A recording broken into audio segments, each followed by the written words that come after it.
Democracy, according to Abraham Lincoln, is government of the people, by the people, and for the people.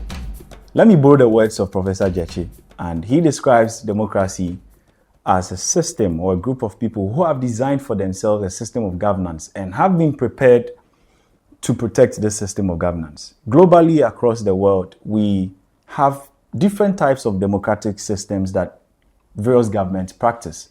We as a people, or we as Ghanaians, have also designed for ourselves a form of a democracy that we practice. And so you realize that whenever the Ghanaian people is dissatisfied, we know that there will definitely be a time where we all march to the polls and vote out the government if they are not doing our bidding. Look, Ghana's system of governance or Ghana's democracy has been a topic for debate because people believe that that winner takes all ideology has not helped us. It has done us more harm than good.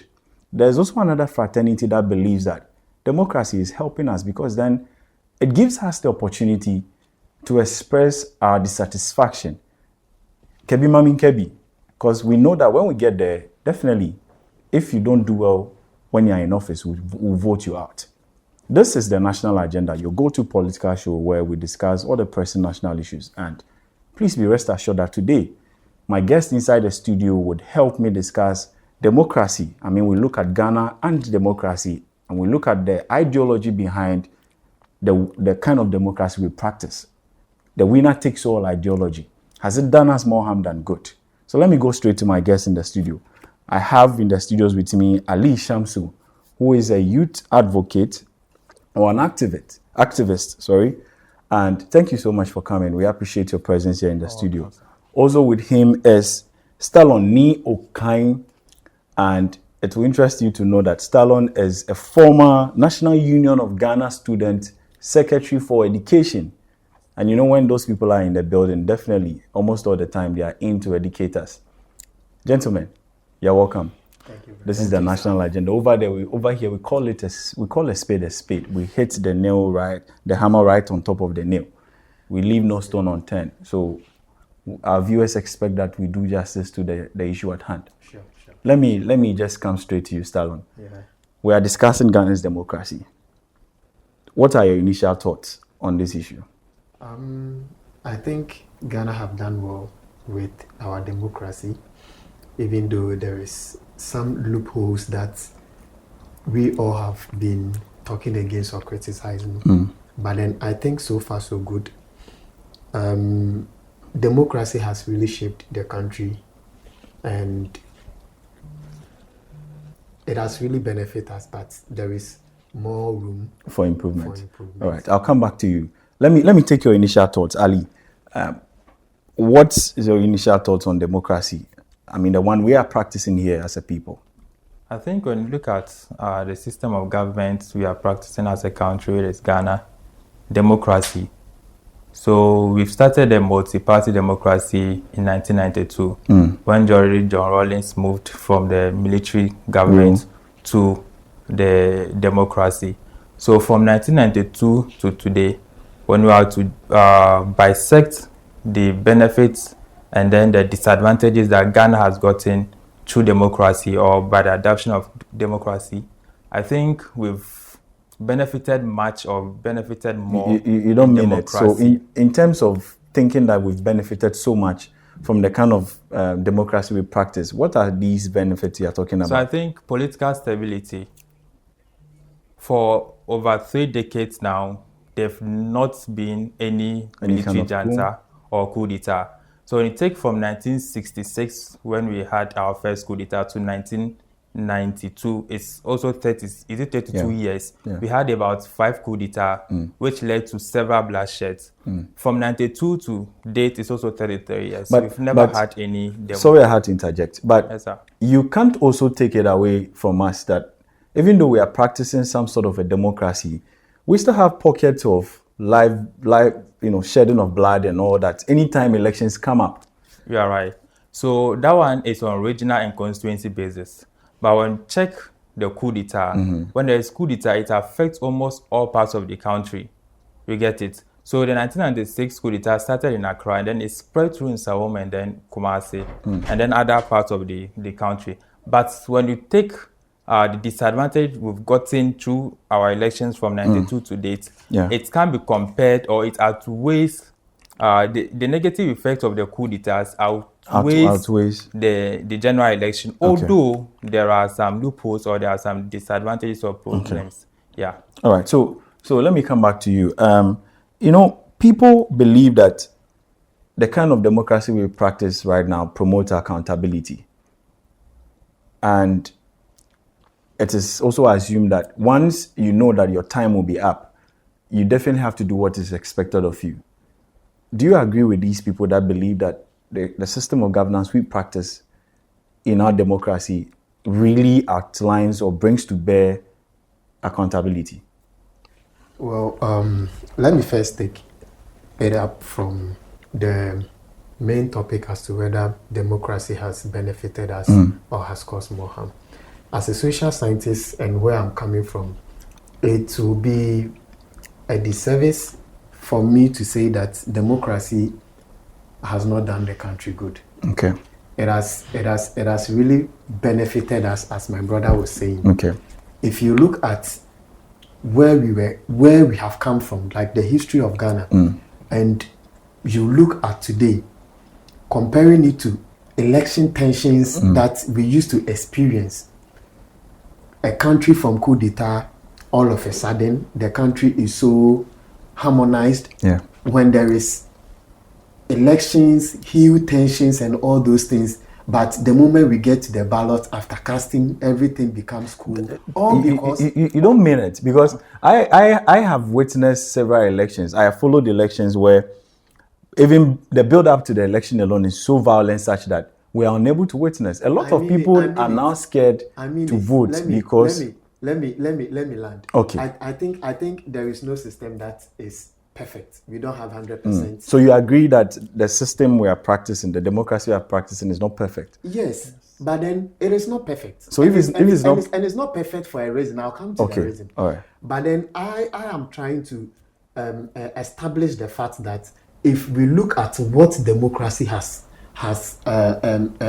guided this country to, it has helped us. Okay. We have grown up to understand each other. Okay. That you will have your say, I'll have my say. Even though it gets sometimes it gets worse, it gets out of hand. But I think that we have grown up to just accept and understand. You know, it is out of democracy that people can mount political platform, make all sort of statements. I will hand over to what. But after the election, they peacefully hand over. You understand? It is because of how democracy have guided us. Okay. So yes, there is some loopholes, and if you leave me to continue, I will say that we were made as a country to adopt democracy at a very younger age. That is why we have that kind of loopholes. Let me take Britain for instance. In your introduction, you said that Ghana, we have adopted a particular type of... No.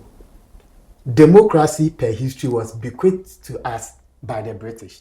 But I get that assertion. Yes. But one thing I also need to make clear is that even though we are practicing democracy that was presented before us by our colonial masters. Thank you. However, if you go to their system, what they practice is a bit different from what we are doing here. And so I have come to the point of appreciating that democracy works on cultural grounds, works on the lines of moral values and norms.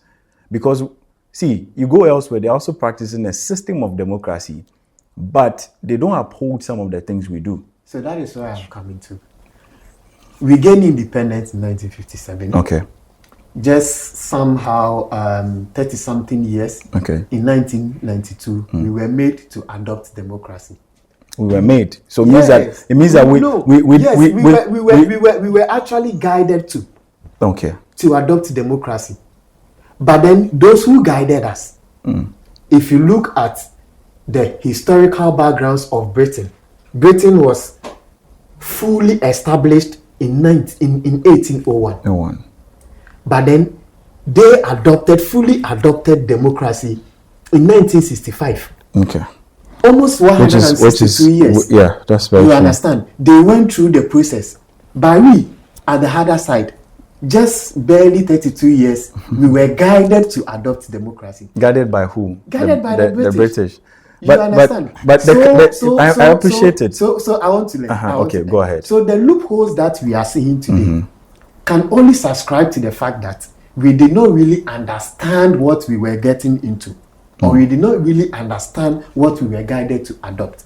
And that is why today you will see political commentators fighting among themselves on set. Do you understand? Yeah, I think I saw a video of that some time ago, and I was like, that is why today you will see young boys, young girls, youth on social media insulting leaders like nobody cares.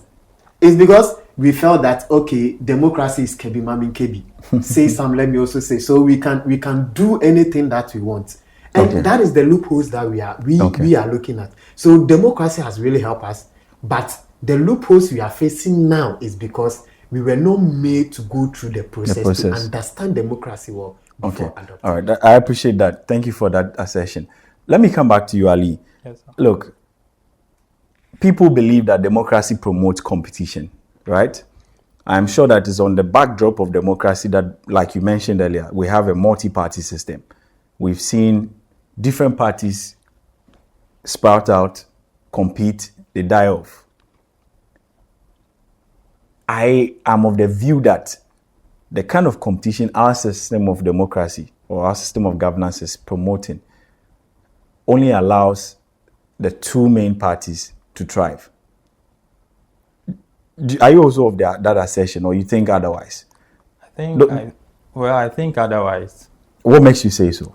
So when you look at the elections that happened from 92 to date, there wasn't only two parties that contested. Even in 92 that we started, more than 3 parties contested. Okay. It wasn't bind on us that 2 parties should contest. Although it's only 2 parties that are very vibrant. Yes, that are very vibrant, or that comes out successfully from 92 to 2024. So all the other parties are allowed to contest. Even the recent election, which was 2024, more than 10 elections contested, and then 10 parties. 10 political parties. 10 political parties contested. I think there were 12 or something. 12, 13. Yes, contested, and then we all knew that it's definitely be either NDC or NPP. So we all knew. We knew. So that is where I have a challenge. If, for instance, we as a people know that we're definitely going for one of these two, why don't we just reduce to a 2-party state? Because I believe that is also a form of a democracy. So I think that disadvantage should be given to the other small political parties. They've not been able to brand themselves to fit the society or to fit the political space of Ghana. Looking at how NPP were able to come over to rebuild and brand themselves from 92, 96, and then 2002. Yes, because we know they were the Northern People's Party. Yes. And then they rebranded to the New Patriotic Party. It's true. That's very true. So look, I am also on the grounds of competition again. And I still believe that our system of democracy is still skewed when it comes to competition. Because if then you have not been in power before, then definitely count yourself out. So our democracy is growing. Okay. And I believe that for us to get a proper multi-party system, we need to look at the founding of our political parties. Okay. I think there should be a structure where the country resources the parties. Yes, should be made to resource the party. But yes, let me ask. I know where you're coming from. You don't know yet. Democracy is very expensive. Wow. Yes, democracy is very expensive. So for us to have a proper democracy, so that we will not be crying over only 2 parties ruling the country, and for that matter, corruption has been made to be to be like a norm. A norm between them. And I don't know how to do it. It's like scratch my back, I scratch your back. So you come and sell, and you know that, oh, definitely if I'm leaving power, it is A that is coming. So why not scratch A back? So that when A comes, A will come and handle me. But Stallon, I get your point. But the point is, should we use taxpayers' money to fund a particular political party's ambition? Yes, it is very, very. So we have to fund all of them. It is so very let me important. ask: so you see, is this practice somewhere else? It is. I'm coming. Go ahead. So we are forced to believe that democracy is not good because of corruption. Do you understand? Okay.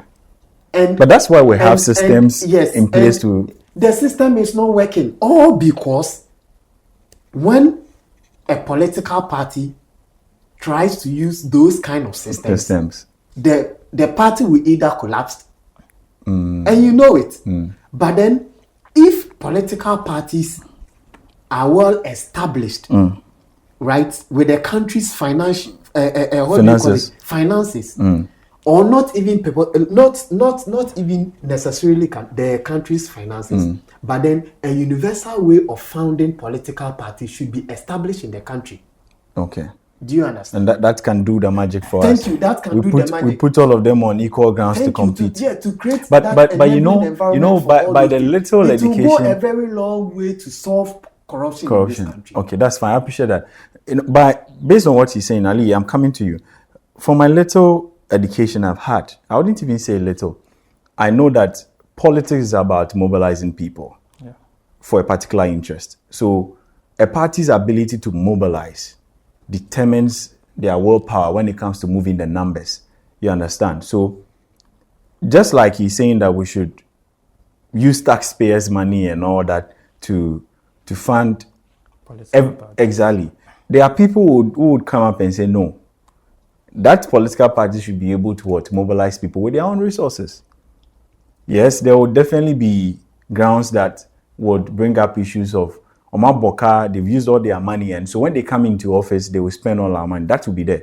But don't you think that we should allow political parties to be able to mobilize with their policies instead of using state money? So that one I disagree with my brother for using the state money. Yes, for using the state money to fund political parties. I think before you avail yourself to contest or to be a political party, you should be able to have the enough resources to conduct or to form a political party. I think before you'll be able to form a political party, you need bases in all the 256 constituencies. Exactly. It's a requirement by the EC, actually. Yes. So you need people to endorse your form in all the 265 constituencies. So if, assuming last year others were disqualified because they forged signatures from, yes. I know one person which I will not mention. Oh no, mention that. That's why for the purpose of education. Let's talk about that one later. For the purpose of education, certainly, if the person has been disqualified, we know that okay, it's for this reason. I mean, nobody would hold you, accountable. Responsible. Yes, yeah. So I'll give it to you as we are going. That's fine. Good. So that person was disqualified because he forged signatories in the other constituencies. So if before you be able to present yourself to contest for election, for me, I think the nation shouldn't support you. There are so many problems the nation is facing. And we should channel those resources to those places. Okay. That's very laudable. Yes, if we are channeling the resources from development to funding of political parties, I think we are moving from development to something else. Okay, I get you. I'll come back to you. We need to quickly go. But let's look at this part. The winner takes all ideology. People believe that that's not the way to go. Why, if we are practicing democracy like we claim, then we should, at every level in our system of governance, some sort of a democracy must be exercised. So the winner takes all ideology. Your take on it? Before I go to the winner takes all, can we stick to that? Because I want us to quickly. I want to clear something. Okay, all right, go ahead. I was misinterpreted when I was saying that I said we should get a proper way of funding and making them. sure that it is universal and Okay. transparent. Okay. You asked, should we use public fund? I said, yes, it is one of the avenues that we can use. We can resort Okay. to. Do you understand? All right. But That's then clear. you see, the winner takes all ideology, I don't think it is something that is old, and I don't think it is something that is improper, because you see, every political party has its own ideology. Okay. Do you get it? You need to reason as one before you can be seen as a one member. of them. You understand? And even in our daily life, before you can pick somebody as your partner, you need to reason with the person. Yeah. You get it? Yeah. So I'm a political party. I have my members. I know them very well, and I know their capabilities. Okay. I don't think that after winning political power, I should go and pick somebody who doesn't even understand my ideology to come and how do you call it, hold an office. No, I don't think it's That's true. yes, I don't think I get it. It works that way. But then those ones could be, you see, I am of the view that, for instance, if we have, say, the NDC wins and they have a president, the NDC could equally push its members to run for positions at the other levels, i.e., Metropolitan Chief NDCs. Executive, District Chief Executive, even when it comes to appointment of certain leaders. You can still push your members with the same ideology. Because if the political will is available from the Ghanaian people for you, and they voted for you in power, I believe that once you present your candidate down there, they should also vote for them. At least it promotes some sort of inclusion, from where I stand. I understand you, and then it's whatever you are saying and whatever I'm saying, it goes back to the point that we have not understand democracy. Okay. Because you see, we are in a country that everybody feels that I will not do something to benefit the other party. Do you understand? So, for instance, an MPP man being seen as put in a position as MC, and you want such a person to help for NDC government to look good. No. So you see, it goes back. It goes back to the point that we have not understand democracy. Okay. Our mind is all about. Our mind is centered on party interest and not the country interest. It is based on that I feel that winner takes all is proper in this our system. Do you understand? Okay. Yes, because the if you think that we shouldn't go far, let's use our late President Atamels, for example. Father for all, you all see how it landed the NDC. Yeah. There was a lot of sabotage in the government, and that is the mentality of we Ghanaians here. You get it? So in our setting, I feel that winner takes all is proper, because if you win a political power, you need to line up people who will definitely help you get your help you, who will definitely think alike like you, and even to some extent you can control and order. Do you understand? Okay. So if you win fine. a political power and you line up people that you can't control, you line up people that you can. No, it won't work as a country. That's fine. I appreciate that. Ali, can I chip in with? You want to add up, or is I want to disagree with him. Hold on to that. We'll get to that. We need to go. But let me ask, what are the possible reforms you think that our system of governance, our democracy must see going forward? What are the possible reforms? Definitely, our democracy is not perfect. Since you want to even disagree with him, what are some of the things you think we can do as a country? I think the election of MMDCs, we need to take that power from the president. I think when we look at the Article 71 office holders, most of the officers are to be appointed by the president, which gives the executive enough power over the other arms of government. Meanwhile, when you read separation of powers, they should be equal, although the powers of the executives should be a bit higher than the rest. For checks and balances. Checks and balances. But you could see president appointing chief justice, some independent like auditor general. How do you expect the Auditor General to do his work. When the president appoints maybe his boy to fight but corruption. you know, when it comes to, for instance, the Chief Justice, I mean, those places, we can't, even though it's appointed, but we can't allow an election in such jurisdictions. I think right? It's a very technical area. Sure. So if I am even more concerned about leadership at the district level, at the metropolitan levels, and all that. I perfectly agree that there should be election, but it shouldn't be not based on parties. So those are the reforms you preach for. Exactly. All right. Exactly. Let me come back to you. What is that one reform you think our democracy must experience before we go?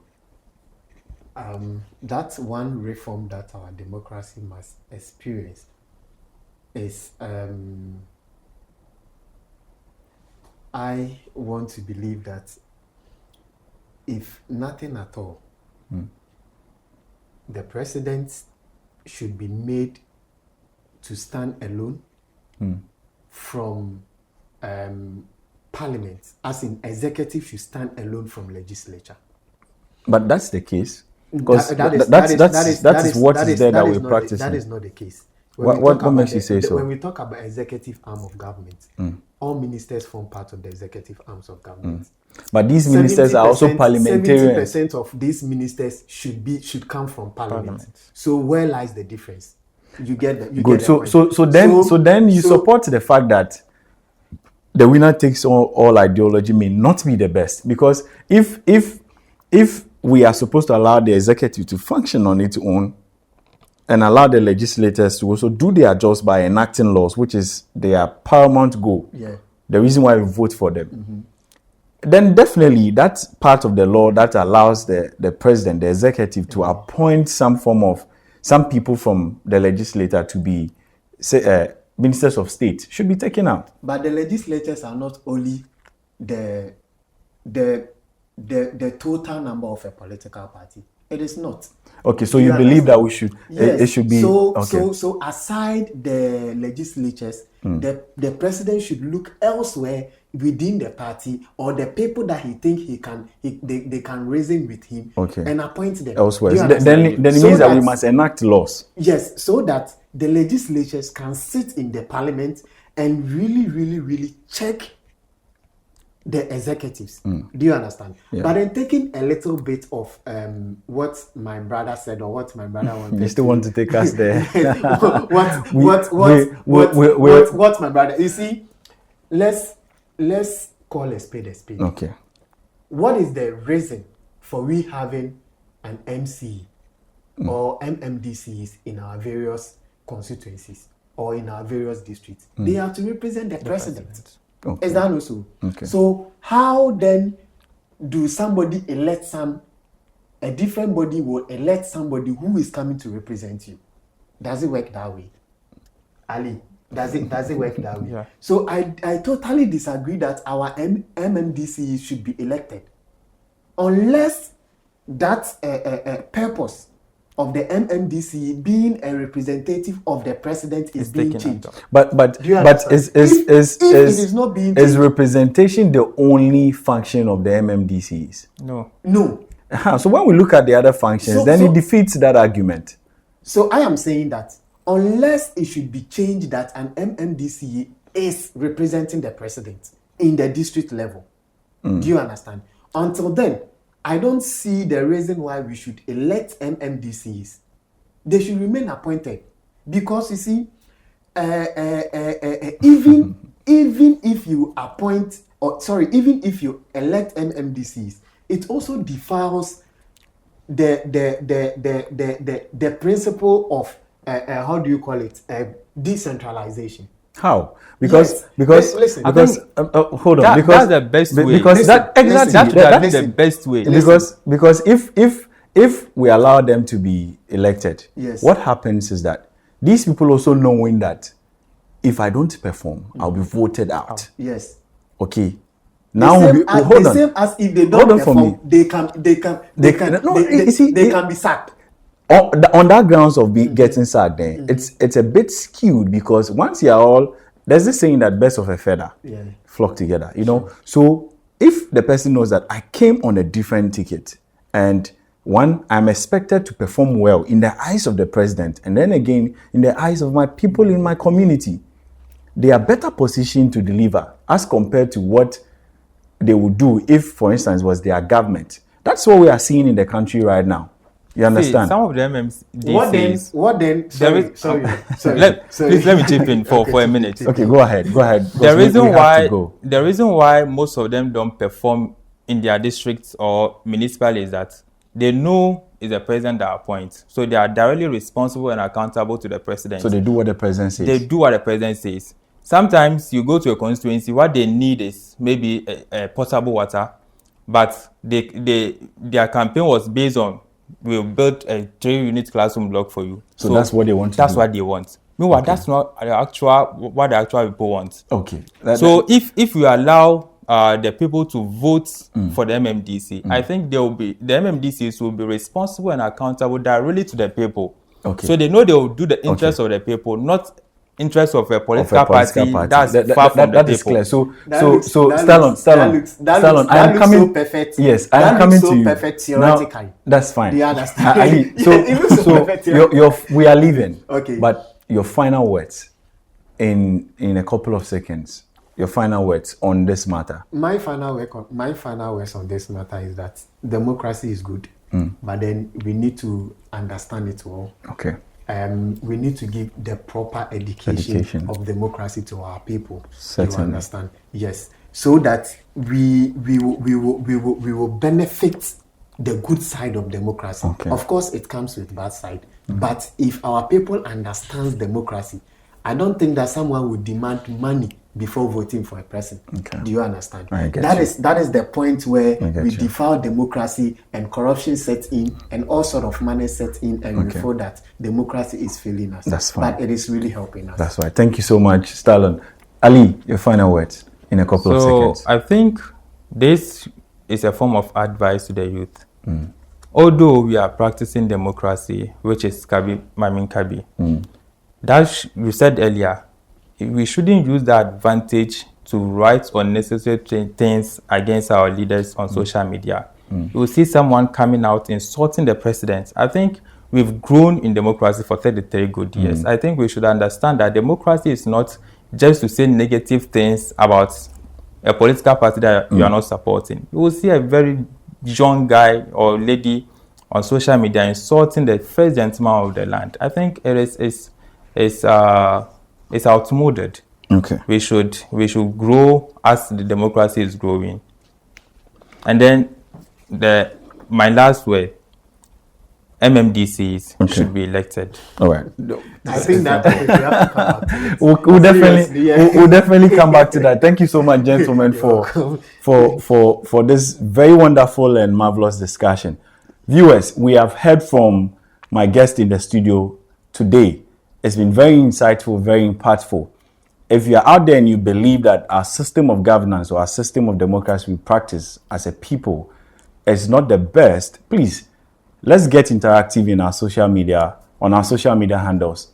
Let me know what your thoughts are. If you are believing otherwise, or you think that Ghana as a country must not uphold the system or the ideology behind the winner-takes-all mentality after elections, please, let me also hear from you in the comment section. Look, you can follow us on all our social media handles, on Instagram, on Facebook. You know them. Please, get to YouTube, subscribe, share. In fact, click on the bell button and so that you get the next update as at when it comes. For now, this has been the National Agenda, and my name is Samuel Fobi Bamfo. See you in the next episode.